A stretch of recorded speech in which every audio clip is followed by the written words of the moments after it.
Hi there everyone, welcome to lesson 1 of a brand new topic that I'm not actually going to reveal the name of just yet, otherwise it will give away what I want you to do with this image.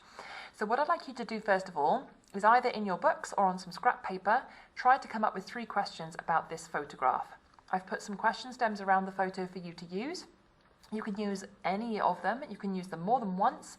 The ones on the right hand side are more open question stems, like the what if, should and could, that can be a bit more challenging to use. So I'd like you to try and use at least one of those if you can. But pause the video here a moment, go ahead and write down 3 questions that you would like to ask about this image.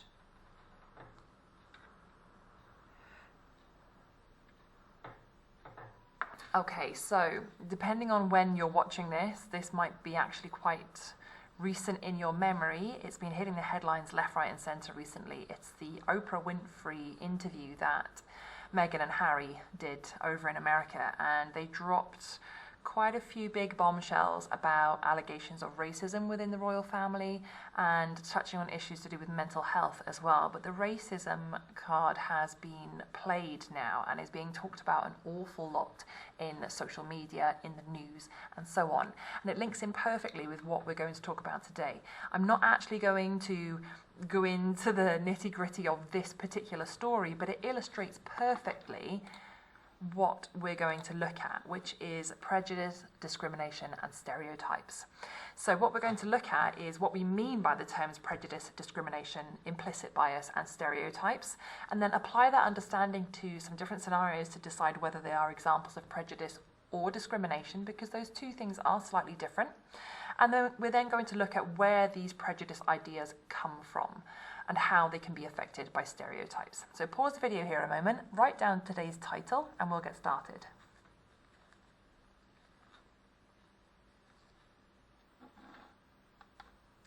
Okay, so first of all, what do we actually mean by prejudice, discrimination and stereotyping? So here are the definitions, okay?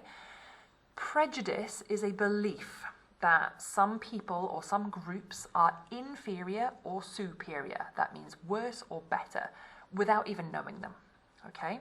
To discriminate is then actually acting on those beliefs, treating people unfairly because of their race, colour, gender, class, age, whatever it may be. A characteristic about that group of people or that person, you use it to treat them differently. And a stereotype is a widely held set idea that people have based on oversimplified judgments of people, groups, things or places. So for example, all young men wearing hoodies in city centre locations are thugs, are gang members. That's a sweeping, broad statement about every single person that dresses that way and lives in that area, which of course wouldn't be true. Okay, so pause the video here a moment and write down those 3 definitions, please, because we're going to use them throughout this lesson. Okay, so what I'd like you to do is just identify what you think the difference is between prejudice and discrimination.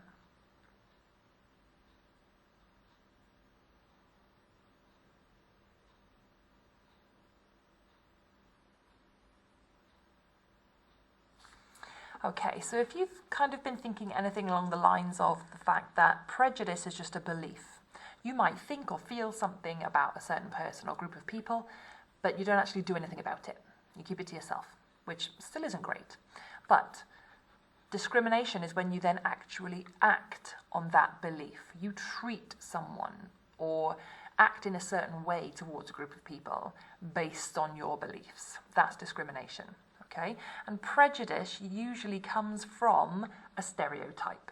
Okay, so if you were walking down the streets of inner city Cardiff and there was maybe a young man in his mid-20s walking along with a black hoodie and headphones on, your stereotype that he might be a gang member or he might be dangerous or he might be up to no good would lead you to believe that he was a bad person, and therefore maybe you might act in a different way towards them. So stereotypes inform prejudice and prejudice can lead to discrimination. So there is a link between these things. What I'm going to do now is give you some examples of prejudice or discrimination, and I want you to identify which one you think they are an example of. So, for example, Mindy feels nervous when she sits on the tube, so that's the underground trains, when she sits on the tube next to a Muslim woman wearing a veil. Prejudice or discrimination? Has she done anything about it? No. She's feeling a certain way based on some sort of belief about Muslim women, but she hasn't acted on it. So this is an example of prejudice. Jane has always been a bit of a tomboy, but recently Corey and his friends have been calling her names and saying that she is gay. Prejudice or discrimination? This one would be an example of discrimination, okay? Corey and his friends seem to have a belief, an idea that if girls dress in a certain way, if they're quite tomboyish, if they're wearing more, in inverted commas, masculine clothes, then that must mean that they're a lesbian. And that's the prejudice, that's the belief, but actually calling her names. They're acting on that belief. So this would be an example of discrimination. Jagraj, a Sikh, is always stopped when going through security at the airport. He often gets people shouting that he is a terrorist because of his appearance. Oh, prejudice or discrimination? Yeah, because people are actively shouting at him and he's actively being stopped based on the way that he looks, this is a form of discrimination. People are acting on their prejudged belief of Sikhs. Last one. In the 1970s, South Africa had separate schools for black and white people. Now, when I delivered this lesson face-to-face with pupils around about year 8 age, lots of you actually don't seem to be aware that this actually happened, and we're only talking about 50 years ago. This is not long ago at all. Schools reserved for the country's white children were of Western standards, and the education was both mandatory and free. That meant that you had to go, it was good quality education, and it was free to all white Western people. 30% of the black schools did not have electricity, and a quarter of them didn't even have running water, and less than half had proper plumbing. So there's clearly very different provision, very different schools being provided for white children and black children only 50 years ago in South Africa. So that's the country at the southern tip of the continent of Africa. Is this prejudice or discrimination? This is widespread, large-scale discrimination. Literally sorting children into which school they should go to, purely based on the colour of their skin. Because there was a wide-held prejudice, a wide-held belief at the time in this area that black children were not as intelligent, they weren't worth as much, they weren't going to amount to much, so why bother giving them the good education? Which is, it's shocking to even think that that went on this recently. So, types of prejudice. What I'd like you to do is, for these 12 different jobs, I'd like you to rank them on a scale. So in your books, draw an arrow across the width of the page. If you want to leave yourself more space, you could turn the page sideways and use up the entire page. It's totally up to you. At one end of the scale, we've got jobs that are for men. At the other end of the scale, we've got jobs that are for women. And what I'd like you to do is write each of these jobs anywhere along the scale that you think they belong. Now, it's really important for me to say here that nobody is going to judge you for where you write your answers, okay? This is purely for discussion and learning purposes. There is no judgment here, all right? So, pause the video here a moment, go ahead and write each of these jobs anywhere along that line you think they can go. Some might be sort of maybe more for men than women, so you might write them here. Some are pretty much only for men, so you might write them here. Some are for both, so you might write them in the middle. Some are pretty much only done by women, so you might write them all the way up here. So it's a sliding scale. If they're done by both, you can write them sort of around the middle. Okay? So pause the video here a moment and give that a try a sec, please.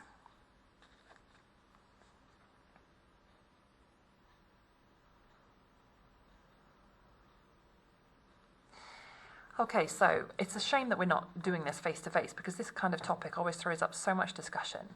Lots of you, I bet, were second-guessing already that in this day and age, anyone can be anything. And yes, they can. But the sad truth of it is that actually quite a large proportion of the time, gender does still play a large part in who gets the job in certain job sectors, okay?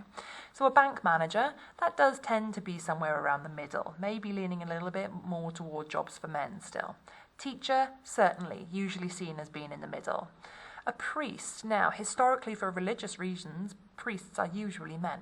It's only very recently that women have been allowed to be priests. Hairdressers.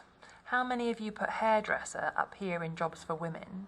But if you actually Google some of the top hairdressers in the world, the vast majority of them are men, in fact. And this is the same for a job such as a chef or a cook.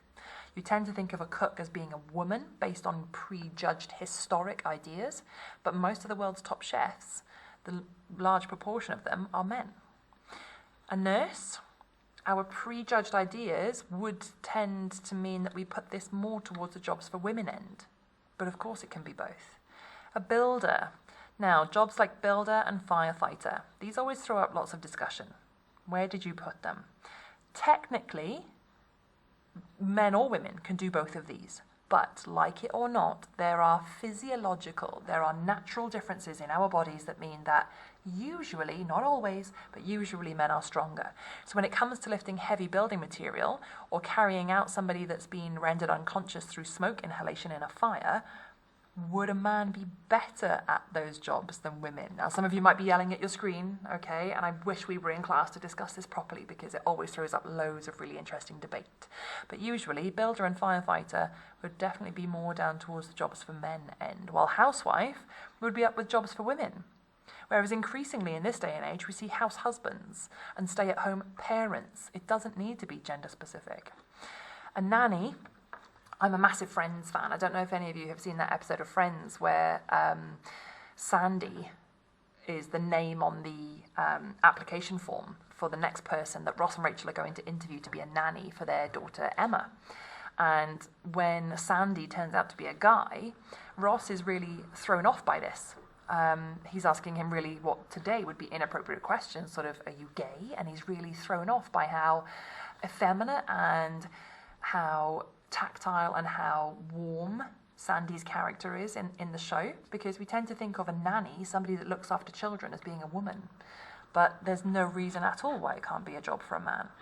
Same with plumber, electrician, doctor. We tend to associate these as being jobs for men. But why? It's just a skill set. This is in no way linked to gender or physical ability. So they should be somewhere in the middle. We're in a phase of change at the moment where ideas are starting to shift, and we know how things should be, but they're not necessarily always there yet. So we've just touched on a form of prejudice, which is linked to whether you are a man or a woman. That's linked to your gender, okay? So these are the four main types of prejudice, and therefore discrimination leading on from that. And here are four definitions. What I'd like you to do is pause the video here a moment and see if you can write down the correct type of prejudice and match the correct explanation next to it.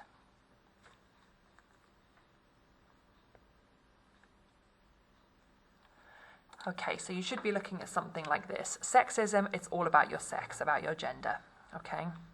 Whether you're a man or a woman, or of course with more recent developments in gender fluidity and recognition that there's a whole spectrum of gender now, whether or not people are being judged based on that. Racism is all to do with the colour of your skin and your religion. Islamophobia is one that has come to the fore since 9/11 in particular. It's an irrational fear or judgment of Muslims that follow the Islam religion.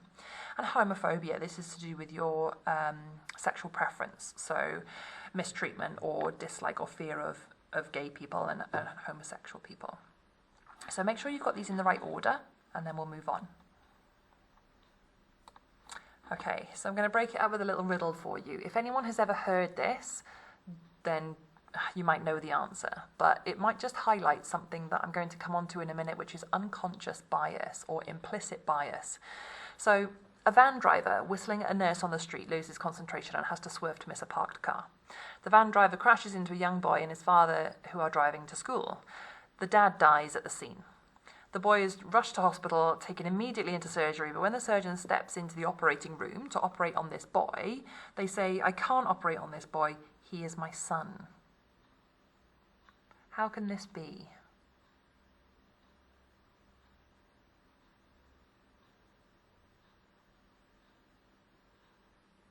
Okay, so there's a few questions here. It says that the father died at the scene.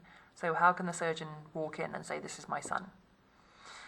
And I'd also like you to take a look at the top paragraph. A van driver whistling at a nurse on the street. What are your immediate assumptions of gender there? Is the van driver a man or a woman? Is the nurse a man or a woman? Be honest with yourself. Okay, so when we break this down, really, the surgeon could have been a woman. When she stepped in and exclaimed, I can't operate on this boy, he's my son, the way the riddle is worded, your immediate assumption due to something called implicit bias is that the surgeon is a man. So how could the boy be his son when the man in the picture, the dad, was killed at the scene? You have to stop and actually unpack what you think about gender to realise that actually the surgeon could be a woman. It was his mum, and that's why she was saying, I can't operate on this boy, he's my son. Or perhaps the surgeon was in a gay relationship with the boy's father and therefore couldn't operate on the boy because he saw him as his son. The van driver, we tend to associate van drivers as being male, but it's just driving. Why couldn't it be female? And a nurse, the same thing. That dynamic, a van driver whistling at a nurse, we tend to assume that it's a man whistling at a woman, but a driver or a nurse could both be male or female. And we make certain assumptions, or we think a certain way, but it doesn't necessarily mean, if we make immediate judgments, it doesn't necessarily mean you're racist or sexist. These terms tend to have really negative, really heavy meanings with them. And we can feel quite panicked all of a sudden if we've made the wrong assumption there. If you got a bit confused by that riddle and didn't realise that, well, surgeons can be men or women. Oh, does that mean I'm sexist? No, of course it doesn't. What it means is we are carrying some form of bias. Okay? Now, bias means that you automatically think more one way or the other without realising it. So what we're going to do is unpack why people think this way. Where does prejudice come from? So we're going to create a spider diagram. In the middle of about half a page worth of space, put down this bubble, causes of prejudice. And I'd like you to pause the video here a moment and just write down around that bubble any sources, any places that you could think of, or any people that you could think of that might give us slightly biased or prejudice ideas about groups of people. Where do these ideas of prejudice come from? See if you can come up with at least 3 yourself.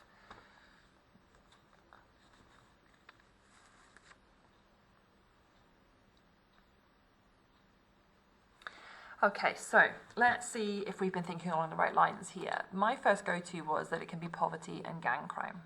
Okay, quite often prejudice ideas, negative stereotypes are linked to areas of low income and linked to the high crime rates that exist there. Sometimes it can be anger. Something might have happened, maybe, I don't know, maybe you were living in an inner city area and your child got caught in the crossfire of a gang war and your child was killed by accident, and therefore you're really angry towards any member of society that looked like a member of that gang. It can be bad experience, linked to the example that I just gave. Sadly, it can be linked to peer pressure as well.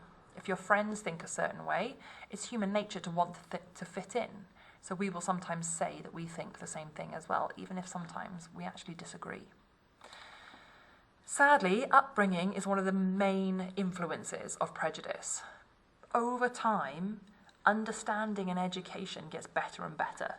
And it's understanding and education that breaks down barriers and breaks down stereotypes. You come to realise that not every man in his mid-20s wearing a hoodie is going to be a member of a gang, just because they're walking through the streets after dark. You learn these things as you get older, and you're taught these things and exposed to these things, and it breaks down those stereotypes. But if you go back generation after generation, their experience was very different. If they've lived through wartime, if they've lived through all kinds of other experiences, they might have fears and misunderstandings that, without even realising, they passed down to you. My grandparents didn't really understand the gays, and it makes me wince now. It's really uncomfortable to even think of them referring to that group as the gays, but it's just a misunderstanding that they had at the time.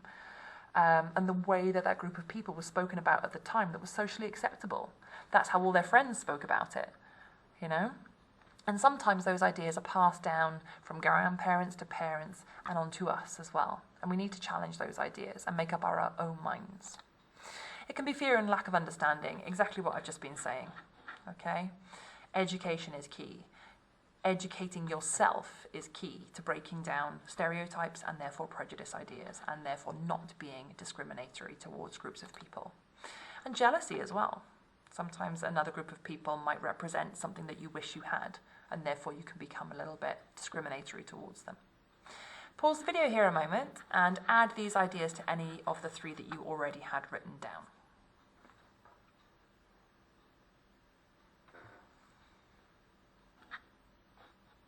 Okay, so I've been mentioning implicit bias, all right? Because what tends to happen is sometimes, like when I asked you to rank those jobs, we do have ideas built into us through no fault of our own, through actually the biggest one that's missing here, I've missed it out, is media, is social media and the news, okay?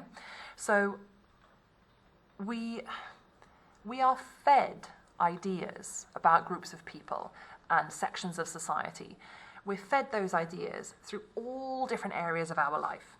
And what that creates is unconsciously, without us realizing, it creates ideas in our heads of what certain groups of people are like or what certain areas are like. So, what I'd like you to do, there's a copy of this full text, there's another bit below it, that goes with this lesson. It's in the lesson folder in a PDF. Open it up and have a read. It talks all about the fact that none of us obviously think of ourselves as racist or sexist or homophobic, but sometimes we still make judgments linked to those stereotypes and prejudices, and it's because of something called bias, implicit bias.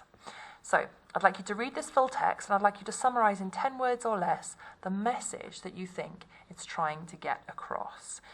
It mentions a song here, okay? You might have to Google this song. I'm showing my age now. In the 80s, there was a massive hit called Push It by a group called Salt and Pepper. So you might have to Google or YouTube Salt and Pepper Push It, okay? And have a listen to it to understand what it's actually talking about here. All right? So, Google the song, listen to it, read the text, summarise it in 10 words or less. What message is it trying to send about racism and bias? Pause the video here a moment, go away and do that, please.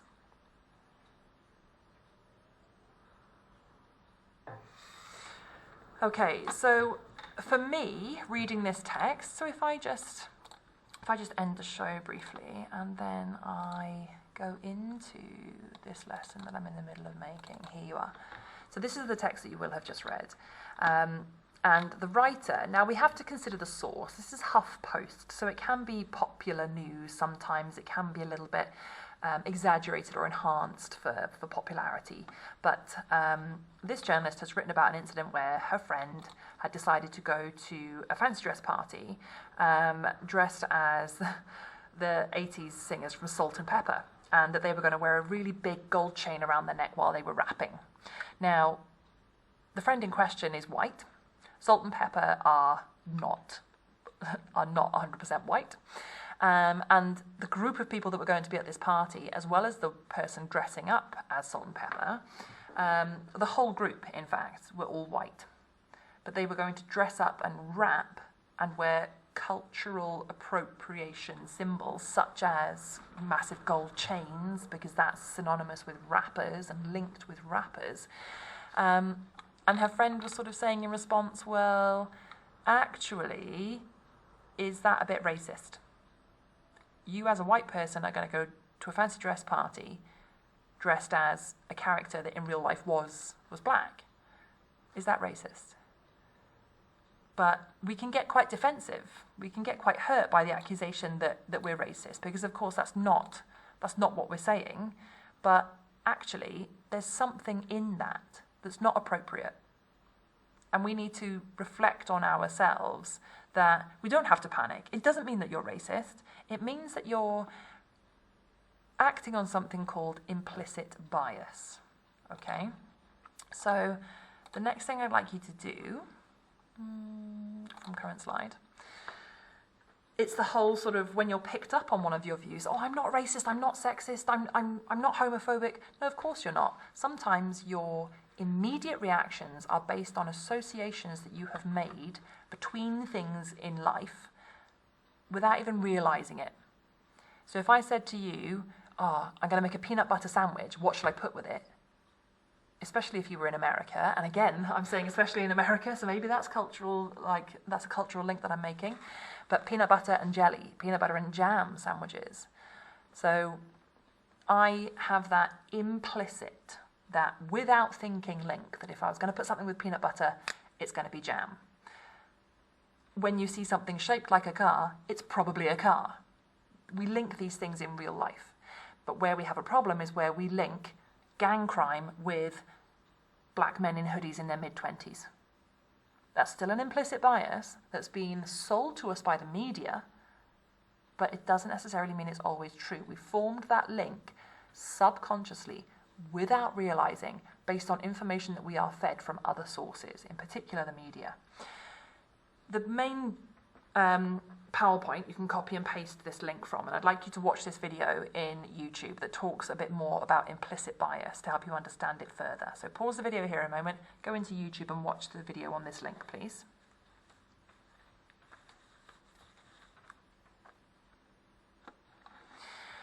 Okay, so implicit bias, it's associations, it's connections that we form without realizing it.